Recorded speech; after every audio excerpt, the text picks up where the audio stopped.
एक बार की बात है, एक बहुत बड़ा नेता एक साधु के छोटे से आश्रम में गया, क्योंकि उसने बहुत सुना था उस साधु के बारे में और उसके मन में आया कि मैं एक बार जाकर के देखता हूं कि लोग इतनी तारीफ क्यों करते हैं उसकी।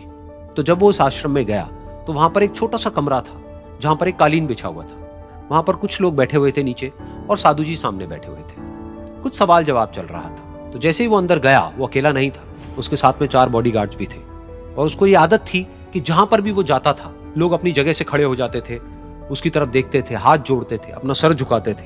लेकिन यहां पर ऐसा कुछ भी नहीं हुआ। साधु ने उसकी तरफ देखा तक नहीं, क्योंकि वो साधु किसी के सवाल का जवाब दे रहे थे। लेकिन नेता को इस बात पे गुस्सा आ गया। नेता को लगा कि ये मेरी बेइज्जती है। तो उस नेता ने साधु की बात को बीच में ही काटते हुए थोड़ा गुस्से से कहा, मैं आपसे कुछ कहना चाहता हूं। साधु ने उसकी तरफ देखा और बोले, आप थोड़ी देर रुकिए, पहले मैं इनके सवाल का जवाब दे लूं, उसके बाद में मैं आपसे बात करूंगा।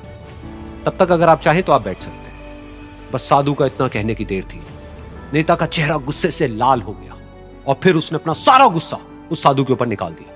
अभी तक वो नेता बहुत ही तमीज से बात कर रहा था, यानी कि आप कह करके बात कर रहा था। अब वो तू तड़ाक पे उतर आया। नेता ने उस साधु को कहा, तुझे पता भी है मैं कौन हूं और तू किससे बात कर रहा है? साधु ने उसकी तरफ देखा और कहा, मुझे इससे कोई फर्क नहीं पड़ता कि आप कौन हैं, लेकिन आप जो कोई भी हैं, अगर आप चाहते हैं कि मैं आपके सवाल का जवाब दूं या आपसे बात करूं तो आपको कुछ देर रुकना होगा।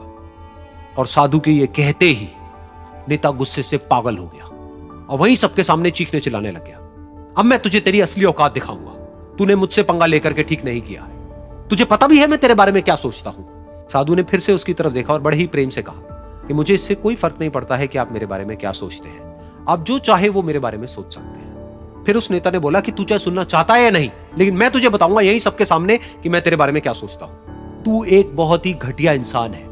तू कोई साधु नहीं है, तू एक ढोंगी है, पाखंडी है और यहां पर जितने भी लोग बैठे हैं उन सबको बेवकूफ बना रहा है। तेरा बस एक ही मकसद है कि इन लोगों की जेब में जितना भी पैसा है वो सब तेरे पास में आ जाए। तू अपने फायदे के लिए इन लोगों का इस्तेमाल कर रहा है और अब मैं तुझे नहीं छोड़ने वाला। तेरा पर्दाफाश करके रहूंगा पूरी दुनिया के सामने। लेकिन उसके इतना बोलने के बाद भी उस साधु के चेहरे पर हल्की सी मुस्कान बनी ही रही। ये देखकर वो और तिल मिला गया और उसने कहा, अब बहुत हुआ, अब मैं यहां 1 मिनट भी नहीं रुकने वाला।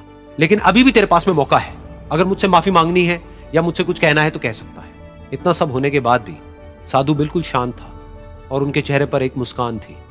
उन्होंने अपनी आंखें बंद कर ली। फिर साधु ने अपनी आंखें खोली, हाथ जोड़े और कहा कि मुझे आपसे कोई गिला शिकवा नहीं है। मेरे मन में आपके लिए कोई भी गलत ख्याल नहीं है। जो भी आपने मेरे बारे में कहा वो आपकी अपनी सोच थी। तो मुझे आप में कोई भी बुराई नजर नहीं आती है। मुझे आप एक बहुत ही भले इंसान लगते हैं। और साधु के इतना कहते ही नेताजी का दिमाग 7वें आसमान पर पहुंच गया।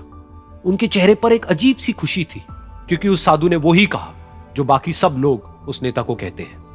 और वो खुशी खुशी उस आश्रम से अपने घर की तरफ चला गया और जा करके अपने पिताजी के साथ में बैठ गया। उसके पिताजी की आंखें बंद थी और वो ध्यान में थे। पूरी जिंदगी उन्होंने सिर्फ लोगों की सेवा करी और बदले में कुछ भी एक्सपेक्ट नहीं किया। तो थोड़ी देर बाद जब उन्होंने अपनी आंखें खोली और देखा अपने बेटे को अपने साथ बैठे हुए, तो उनके बेटे के चेहरे पर आज एक अजीब सी खुशी थी जो आज से पहले उन्होंने कभी नहीं देखी थी।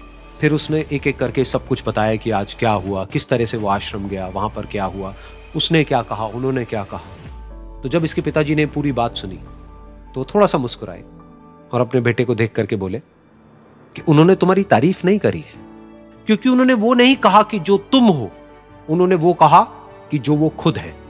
और तुमने जो भी कुछ उनको कहा वो नहीं कहा कि जो वो है, बल्कि तुमने वो कहा जो तुम खुद। यही बात वेदों में भी कही गई है, यथा दृष्टि तथा सृष्टि। ये दुनिया तुम्हें वैसी नहीं दिखती है जैसी कि ये दुनिया है। ये दुनिया तुम्हें वैसी दिखती है जैसे तुम खुद हो। जिसकी नजर जैसी है उसके लिए ये दुनिया वैसी ही है। तो अगर तुम अपनी दुनिया को बदलना चाहते हो तो उसका सिर्फ एक तरीका है, अपनी नजर को बदलो।